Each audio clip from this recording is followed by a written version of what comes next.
Shalom, puis on va parler sur, ça va être celui qui regarde en arrière, le- celui qui regarde derrière lui, au moment où il se met à labourer avec sa charrue, n'est pas prêt pour le règne de Dieu.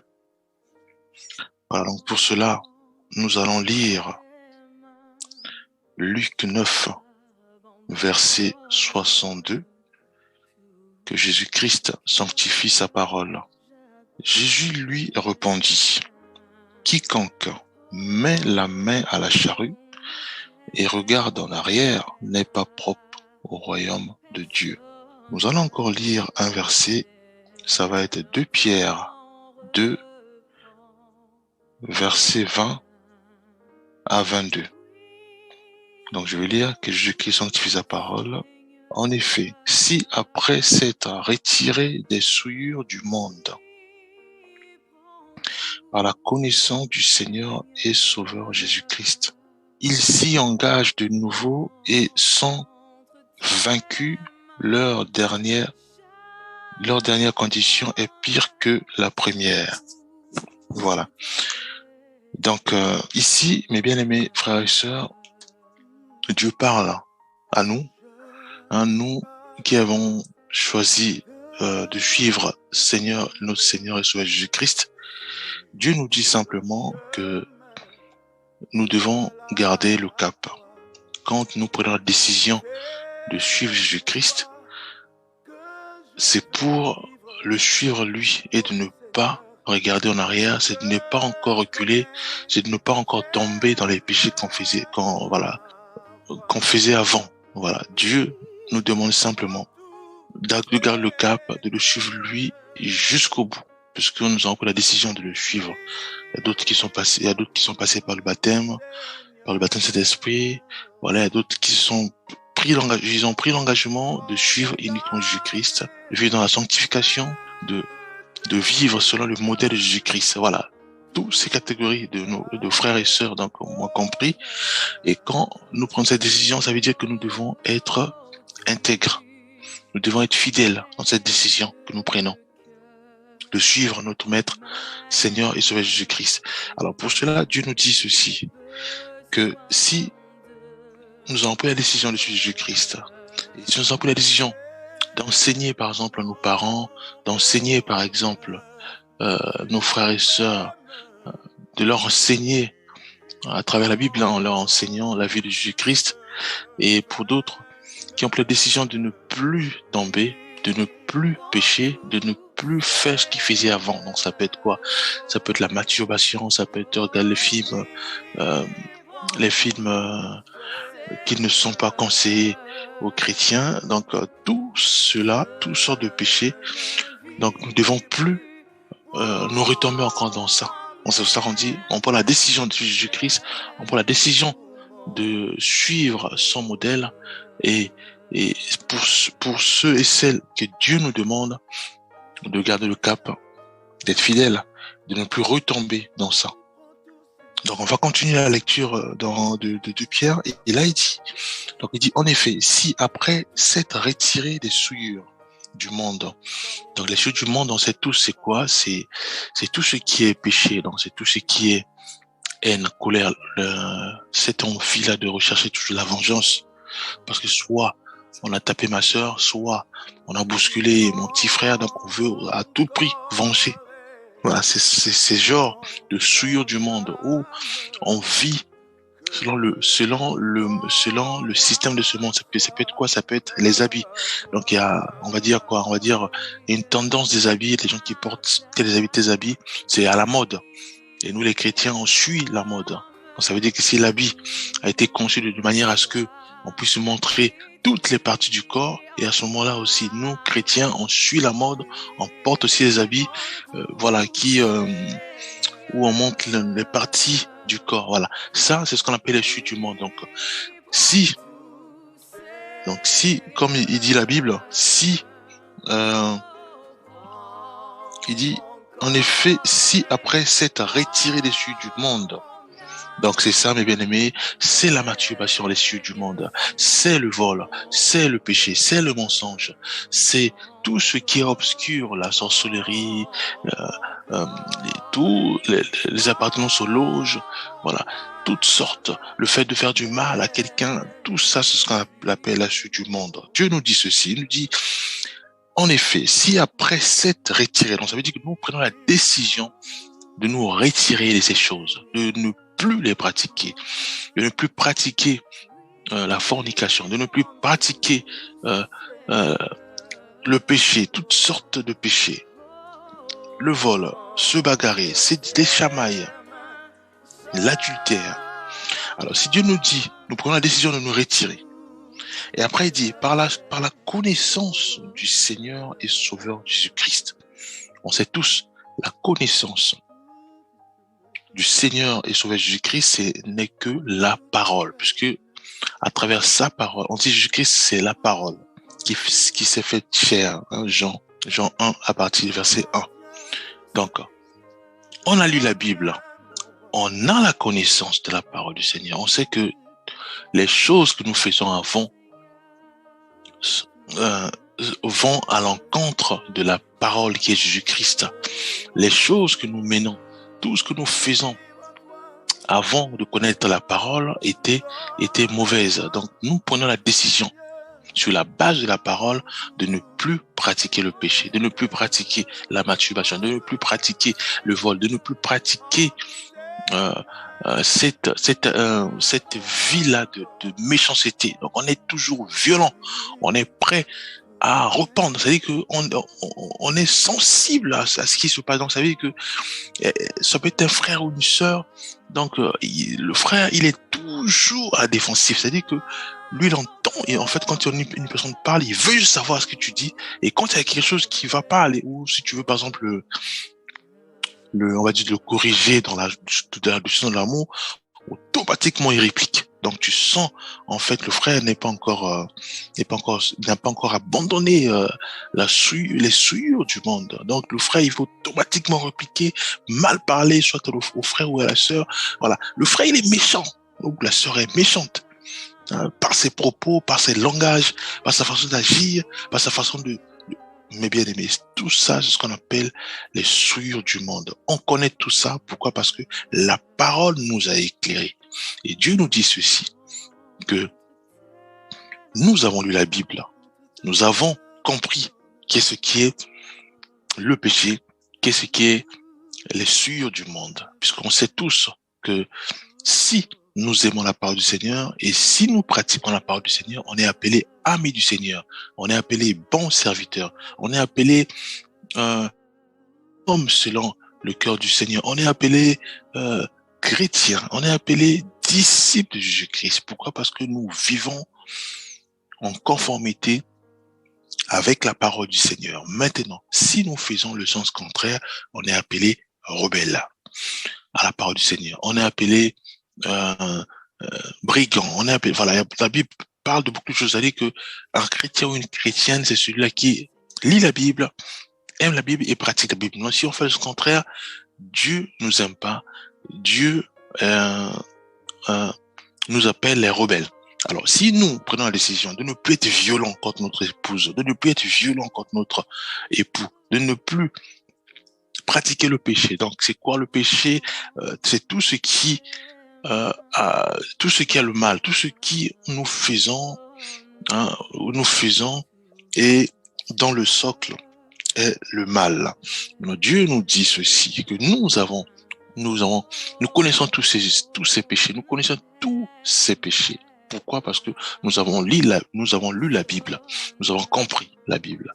Et à ce moment-là, nous avons pris la décision de ne plus pratiquer le péché, de ne plus voler, de ne plus forniquer, de ne plus faire les masturbations, de ne plus faire tous ces péchés du corps. Donc ça peut être le fait de regarder les films pornographiques, toutes sortes de films, des films violents, des films qui n'honorent pas le Seigneur. Il y a beaucoup de films qui n'honorent pas, des films où on tue des gens, des films d'horreur, enfin toutes sortes de films qui n'honorent pas le Seigneur, où nous écoutons les cantiques qui n'ont pas, les chants qui n'ont pas le Seigneur. Donc on est là, nous prenons 1 heure du temps à regarder les chansons qui n'ont pas le Seigneur, qu'on appelle les musiques mondaines. Ou même, nous marchons, nous portons des habits qui sont à la mode où nous montrons les parties de notre corps. Ça, c'est pas bien. Pourquoi? Parce que l'autre qui est en face, qui est faible, peut tomber rien que par ses yeux. C'est pour cela que il est important de faire des choses selon le Seigneur, de faire les choses selon l'Esprit Saint de Dieu. Voyez-vous, mes bien-aimés. Donc nous devons réaliser que nous avons pris la décision de ne plus pécher. Nous avons pris la décision de suivre Jésus-Christ. Nous avons pris la décision de marcher selon le modèle de Jésus-Christ. À ce moment-là, Dieu nous dit ceci. Il nous donne les mises en garde. Il dit, en effet, si après être retiré des souillures du monde, par la connaissance du Seigneur et Sauveur Jésus-Christ, il s'y engage de nouveau. Mes bien-aimés, et là, il dit que on avait pris la décision de laisser tout ce qu'on faisait qui déplaît au Seigneur. Donc, être violent, la masturbation, toutes sortes de péchés. Et après, on avait le feu, on priait, donc on chantait les louanges du Seigneur, on était avec les frères et sœurs, on parlait du Seigneur, on lisait constamment la Bible, on méditait la Bible, on priait avec la famille, voilà. Et après, il y a ce qu'on appelle les lourdeurs, fatigue. Et après, bon, on ne prie plus à la maison, on fait plus de prières familiaux, on ne chante plus avec des collègues, on lit plus la Bible. Et après, c'est quoi? Maintenant, Dieu, après là, le frère ou la sœur tombe. Qu'est-ce qu'il fait? Il repart sur ce qu'il faisait avant. C'est quoi? Mais le péché. Et regarde en arrière, c'est comme on dit. Donc, nous, on labourait. Ça veut dire que labourer, c'est quoi? Tu travailles. Dieu te dit, voilà, travaille pour moi. Donc, parle du Seigneur à travers auprès de ton père, auprès de ta mère, auprès de ta sœur, auprès de ton épouse, de ton époux, de tes enfants. Tu commences déjà à parler du Seigneur, mes bien-aimés. Tu leur parles du Seigneur. Tu leur dis, voilà, Jésus-Christ est amour. Jésus-Christ est amour. Tu leur parlais du royaume de cieux. Tu leur parlais le fait de laver nos robes pour être prêt. Tu leur parles du Seigneur. Mais après, tu regardes encore en arrière. C'est pour ça que le Luc 9:62, il est dit, j'ai lu ça tout à l'heure, il est dit, c'est lui qui regarde derrière lui au moment où il se met à labourer avec sa charrue, n'est pas prêt pour le règne de Dieu. Bien aimé. Vous êtes prêt ou pas prêt? Parce que le règne de Dieu, mes bien-aimés, c'est terrible. Il est important, mes bien-aimés, que nous puissions participer à ce règne. Nous puissions être trouvés dignes. Nous devons être trouvés dignes auprès de notre Seigneur, mes bien-aimés. Trouvés dignes du règne de Dieu, mes bien-aimés. Nous allons continuer. Et après, il est dit, alors, il dit, ici, on engage, ça veut dire qu'il tombe dans le péché. Il fait encore tout ce qu'il faisait avant, masturbation, fornication, adultère, être violent envers son épouse, être violent envers son époux, être violent envers ses enfants. Voilà, le frère ou la sœur retombe encore dans les chamailles, dans les discussions vaines. Et là, il est dit que ils s'y engagent de nouveau et sont vaincus. Ça veut dire qu'ils sont vaincus par le péché, mais bien vaincus par la masturbation, vaincus par la cigarette, vaincus par tout ce qui est addiction, drogue, tout ça, vaincus par l'immoralité, dans toutes ses formes, vaincus par quoi? Par la corruption, vaincus par le vol, les mensonges, voilà. Leur dernière condition est pire que la première. Voilà. Bien aimé, là c'est une parole qui vient aussi accomplir la parole qui disait que voilà, quand le démon quitte un corps et que quand il revient, il le trouve balayé, orné mais vide, il va prendre encore cet esprit plus méchant que lui. Et après, à la fin, ils disent que voilà, la conscience de la personne est plus pire que la première. Voilà, c'est un peu, ça c'est l'accomplissement de ce verset. Alors, on continue. Et verset 21 dit, car mieux valait pour eux n'avoir pas connu la voie de la justice, qui est la parole de bien-aimé, que de se détourner après l'avoir connu du saint commandement qui leur avait été donné. On parle de la Bible, de la parole, mes bien-aimés. Bien-aimés, il est important que nous puissions savoir que un chrétien ou une chrétienne, quand il s'engage pour suivre Jésus-Christ, c'est comme le mariage. Tu peux plus divorcer. On sait tous que le divorce est interdit dans la Bible. Donc un chrétien ou une chrétienne ne peut plus divorcer, c'est impossible. Ça n'existe plus dans les vocabulaires chrétiens. Le divorce n'existe plus. C'est pareil avec Dieu. Quand nous nous engageons avec le Seigneur, avec Jésus-Christ, quand nous nous engageons avec la parole du Seigneur, de ne plus pratiquer le péché, de tout faire dans la prière pour ne plus pratiquer le péché, de tout faire dans la prière pour vivre dans la sanctification, de tout faire dans la prière, d'être agréable à notre Dieu, de chercher son modèle, de marcher selon son modèle. Nous ne pouvons plus rompre cette alliance. Nous ne pouvons plus rompre cette alliance. Eh bien aimé. Donc nous devons savoir cela, que quand on est engagé, c'est pour la vie. On est intègre à Jésus-Christ, on est intègre à sa parole, on est intègre, fidèle à sa parole. Nous ne devons plus, mes bien-aimés, regarder derrière. Nous ne devons plus reculer, mes bien-aimés. Ça, c'est fini. Nous ne devons plus le faire, mes bien-aimés. Si nous le faisons, nous devons nous repentir aussitôt. Nous devons dire, Seigneur, regarde, je connais ta parole.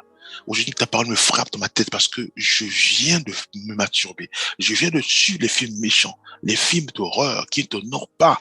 J'ai perdu 1 heure à suivre un film d'honneur. Ou dans ces 1 heure-là, je veux lire la Bible, je veux écouter les chants religieux et d'être imbibé du Saint-Esprit, mes bien-aimés. Nous devons nous repentir, mes bien-aimés. Si on est méchant, mon épouse me parle quelque chose, automatiquement, je réagis. À 2 ou 4 mois avec violence. Mais non, mes bien-aimés, un chrétien ne peut pas être comme ça. Ou une chrétienne ne peut être comme ça, mes bien-aimés. Nous devons changer. Nous devons nous repentir aussitôt et dire, Seigneur, aide-nous. Je viens de tomber. C'est pas normal. Un chrétien ou une chrétienne ne peut plus tomber parce que nous avons ta parole que nous serrons dans nos mains. Nous ne pouvons plus nous tomber. Aide-nous. Aide-nous à ne plus tomber. Aide-nous à ne plus être méchants. Parce que c'est moi-même, je peux rien. Mais bien aimé, nous ne pouvons rien faire contre on est violent, je peux rien faire de moi-même. C'est la prière, bien aimé. Parce que ce sont des esprits. Tu es charnel déjà, physique. Donc tu es charnel. Les esprits, c'est spirituel.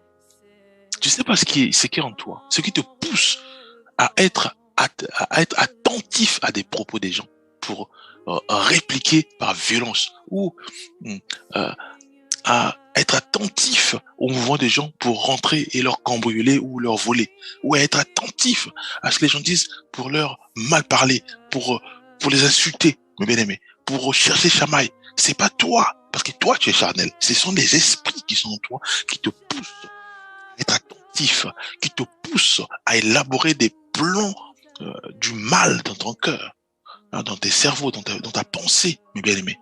Ça, c'est spirituel. Et pour cela, nous devons prier, mes bien-aimés. C'est à Jésus-Christ de prendre le relais. C'est au sang de Jésus-Christ de t'imbiber davantage afin que nous soyons totalement restaurés, mes bien-aimés.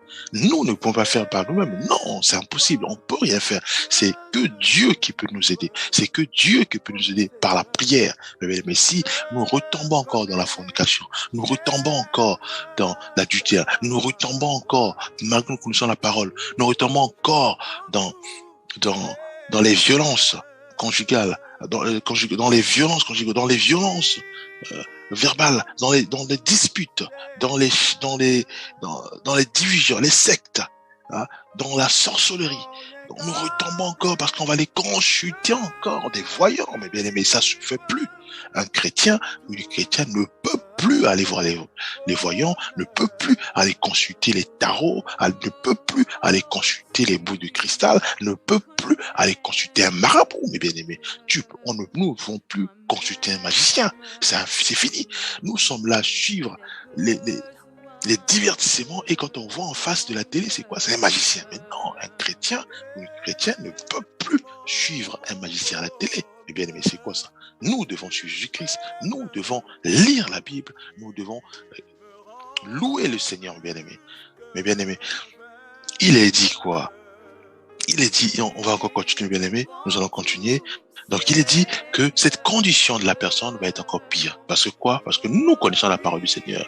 Et le fait que nous sommes repartis volontairement dans le péché, et le diable et ses démons vont tout faire pour qu'il y ait encore plus de démons pour nous agiter. Donc, ça peut être des démons de maladie, ça peut être des démons de la colère, les démons de toutes sortes de péchés qui s'installent. Et là, puisque nous sommes repartis volontairement dans le péché, et notre condition va être encore pire, et là, nous perdons le salut bêtement, parce que nous sommes sur terre.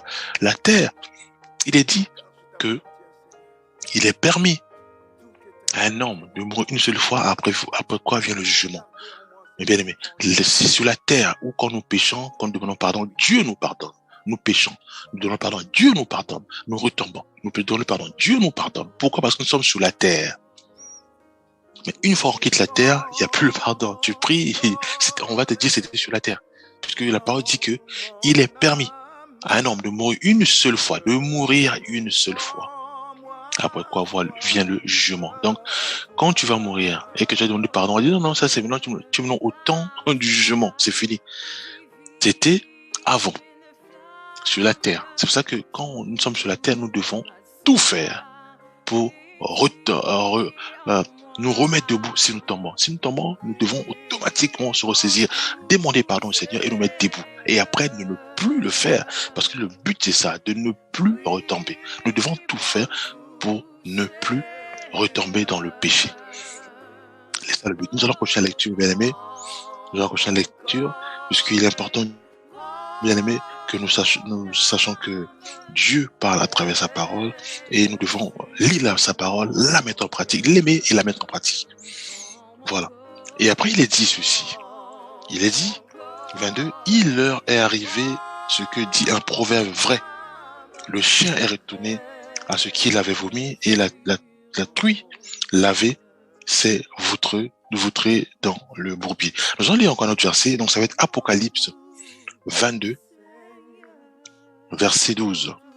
Apocalypse 22, verset 12. Que Jésus-Christ sanctifie sa parole. Alors, Apocalypse 22, verset 12 à 16. Je vais lire. Voici, je viens bientôt. Et ma rétribution est avec moi, pour rendre à chacun selon ce qu'est son œuvre. Je suis l'alpha et l'oméga, le premier et le dernier, le commencement et la fin. Verset 14. Heureux ceux qui lavent leurs robes, afin d'avoir droit à l'arbre de la vie et d'entrer par les portes dans la ville. Eh bien, mais rien que ça, on met une pause. Dieu nous dit ceci, qui va revenir. Jésus-Christ va revenir. De toute façon, c'est évident, il va revenir. Vu les choses qui se passent qui se passent à la terre, vu les catastrophes, vu les épidémies, Jésus-Christ est à la porte, on le sait tous, puisque en tant que chrétien, on voit les signes. On sait que notre maître, l'épouse est à la porte. Notre maître est à la porte. On le sait tous. Et les signes sont là, bien aimés. Il dit qu'il vient il vient bientôt. Il dit, viens avec les récompenses. Il dit, ma rétribution est avec moi, mes bien-aimés. Il dit, il rendra à chacun selon ce qu'il a fait son œuvre. Mon bien-aimé, c'est quoi? Rendre à chacun ce qu'il a fait son œuvre. On dit tous que nous serons jugés parce que nous serons jugés sur la base de nos paroles, de ce que nous avons dit. Est-ce que ce que nous avons dit a apporté la paix? Est-ce que ce que nous avons sorti de notre bouche a apporté la joie, a apporté la paix, ou c'était l'effet contraire? Ce que nous disons dans notre bouche, est-ce c'est pour inciter au chamail? Est-ce que c'est pour faire mal à quelqu'un en face, mes bien-aimés? Est-ce que ce que nous disons dans notre bouche rassemble ou divise? Est-ce que ce que nous sortons de notre bouche, mes bien-aimés, est-ce que ça calme une personne ou ça ramène la dépression à une personne, mes bien-aimés. Est-ce que ce que nous sortons dans notre bouche, est-ce que rassemble ou fait du mal à mon épouse, mes bien-aimés? Dieu va nous poser ce genre de questions. Est-ce que tu as bien utilisé ta parole? Est-ce que tu as bien utilisé ta bouche? Est-ce que tu as bien utilisé tes langages? Est-ce que ce que tu sortais, est-ce que ce que tu disais rassemblait ou ce que tu disais détruisait? Est-ce que ce que tu disais à travers ta bouche ramenait la personne à la statue parfaite de Christ, ramenait la personne à t'aimer davantage, ramenait la paix? Est-ce que ce que tu disais détruisait? Est-ce que ce que tu disais créait des divisions? Est-ce que ce que toi tu disais détruisait par exemple des familles, détruisait par exemple des vies? Mais bien aimé, ne devons pas oublier que tout ce que nous faisons sur la terre, ne croyons pas que c'est passager. C'est ce qu'on a fait hier, c'est oublié. Non, mes bien-aimés. On oublie, c'est quand nous demandons pardon au Seigneur. Dieu, pardonne-moi. Dieu il oublie, il efface toutes tes transgressions. Mais si tu retombes encore, ça, c'est pas bien. C'est pour ça que nous devons tout faire de ne pas retomber. Verset 13, il dit, je suis l'alpha et l'oméga, le premier et le dernier, on sait Jésus-Christ, le commencement et la fin. Donc, il est le commencement, il est la fin. Après, c'est là, il dit, dans le verset 14, heureux ceux qui lavent leur robe, afin d'avoir droit à l'arbre de la vie. Mais bien, nous devons laver notre robe. C'est quoi laver notre robe? C'est vivre dans la sanctification. C'est quoi laver notre robe? C'est de suivre des choses à la télé qui honorent Jésus-Christ, les louanges, et non à passer une heure à suivre les divertissements de la magie, suivre des films d'horreur. Tu passes 2 heures à suivre des films pornographiques. Mais non, mais bien aimé, un chrétien ou une chrétienne ne peut plus faire ça. Nous ne pouvons plus faire ça. Nous ne pouvons plus suivre des choses qui n'honorent pas le Seigneur. Mais bien aimé, c'est ça, laver la robe. Laver la robe, c'est quoi? C'est de lire la Bible, la parole du Seigneur. C'est de lire la Bible, c'est de la méditer. C'est quoi méditer? C'est de se mettre à la place de l'auteur, à la place de la Bible, de mettre à la place de Jésus-Christ. Qu'est-ce que lui faisait dans mon cas? C'est ça à méditer. Quand tu lis la parole du Seigneur, on dit heureux. On dit heureux. Ici, il dit heureux ceux qui lavent leur robe.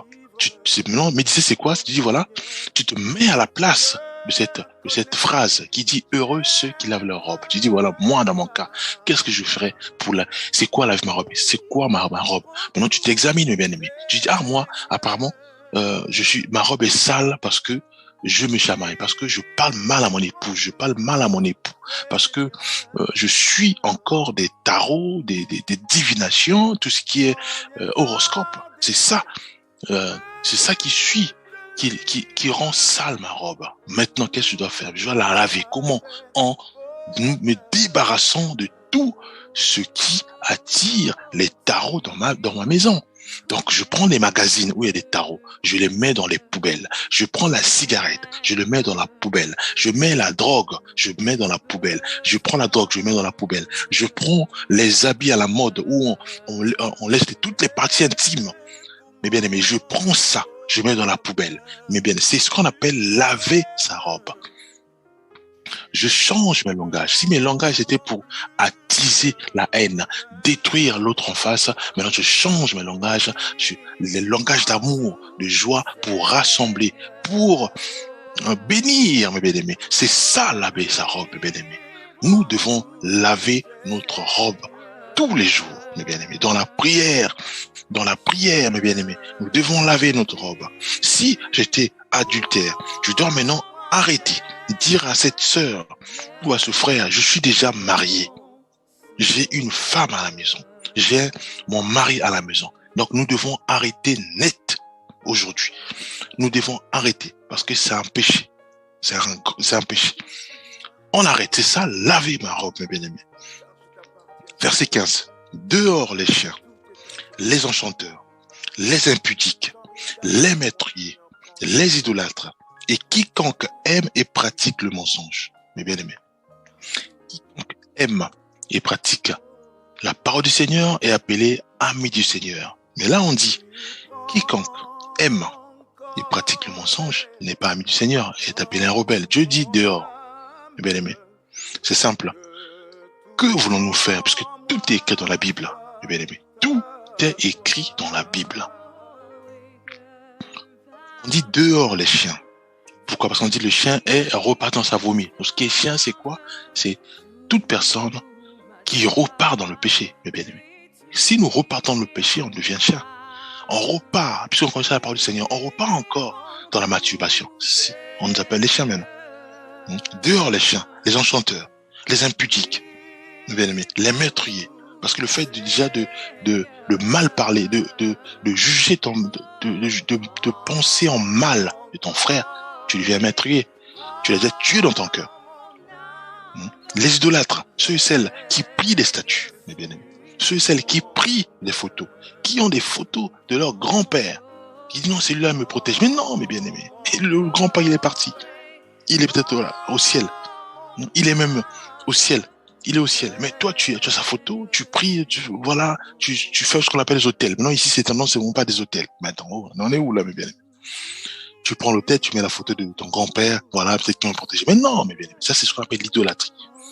Tout ce qui est statut, c'est l'idolâtrie. Donc, on nous débarrasse de ça. C'est ça ce qu'on appelle laver notre robe. Nous enlevons ça dans notre maison. Nous les mettons soit dans les caves là-bas. Si ce sont des statues, on peut les brûler. Mes bien-aimés. Nous devons garder que la Bible à la maison, mes bien-aimés. La Bible, puisque la Bible, c'est la parole du Seigneur, c'est la justice. Nous devons lire la Bible et de ne plus garder des photos, par exemple, d'une sirène à la maison. Mais non, un chrétien ou une chrétienne a une photo d'une sirène. Mais non, mais on est où là, mes bien-aimés? Nous ne devons plus avoir ça dans nos maisons. Nous devons les prendre et brûler, ou les prendre et mettre dans les poubelles, simplement. Parce que c'est ça, laver notre robe. Nous devons enlever tout ce qui nous pousse dans le péché, tout ce qui attire les démons dans notre vie, dans notre maison. Nous devons les enlever tout là, dans les photos bizarres là. On les enlève, on met dans la poubelle. Nous allons continuer. Et l'esprit, il dit 16, moi, Jésus, j'ai envoyé mon ange pour vous attester ces choses dans les églises. Je suis le rejetant et la prospérité de David, l'étoile brillante du matin. Voilà, c'est Jésus-Christ qui parle, on sait tous. Voilà, Jésus-Christ, on sait tous que c'est la vérité et ce qu'il dit, ça s'accomplit toujours. Parce que c'est Jésus-Christ, mes bien-aimés. Tout ce qu'il dit, ça s'accomplit toujours. Il dit, je reviens avec ma rétribution. Il dit dehors les meurtriers. Il dit dehors les chiens. Il dit dehors les idolâtres. Il dit dehors ceux et celles qui montent. Et Jésus-Christ, tout ce qu'il dit, ça s'accomplit toujours. N'oublions pas cela. Tout ce qu'il dit, ça s'accomplit toujours. Donc, il nous demande de laver notre robe. Et bien aimé, nous devons nettoyer complètement notre robe dans la prière, en nous soutenant les uns et les autres. Nous devons prendre la décision de tout enlever dans notre maison. Les cigarettes, nous devons tout ça là, nous devons les drogues, nous devons tout les enlever dans notre maison et les mettre dans la poubelle. Nous devons changer notre comportement, notre manière de vivre, de parler à nos collègues, de parler à nos épouses. Nous devons maintenant, à travers nos paroles, ramener la paix. À travers nos paroles, bénir quelqu'un. À travers notre parole, transmettre l'amour. À travers notre parole, soutenir les faibles. Mais à travers nos actions, soutenir les faibles. Père, on va prier. Père Céleste, nous croyons que tu es bon et juste. Père, tu vois comment nous tombons. Nous mettons debout, nous tombons. Nous mettons debout, nous tombons. Père, aide-nous. Aide-nous, Père Céleste, à être intègre, à être fidèle à toi, à ne plus tomber. Oui, nous ne voulons plus tomber. Nous ne voulons plus retomber dans le péché. Tel est notre désir. Aide-nous, Père Céleste, à y parvenir, à ne plus pécher, à ne plus tomber dans le même péché qu'on faisait avant. Aide-nous, Père Céleste. Nous te le demandons vraiment au fond de notre cœur. Nous voulons que tu nous aides. Aide-nous à ne plus masturber. Aide-nous à ne plus voler. Aide-nous à ne plus être violents à l'égard de nos épouses et de nos époux. Aide-nous, Père Céleste, vraiment, à ne plus pratiquer le péché. Mais aide-nous à t'aimer davantage, à t'aimer davantage. Nous te supplions. Au nom de Jésus-Christ, nous avons ainsi prié. Amen.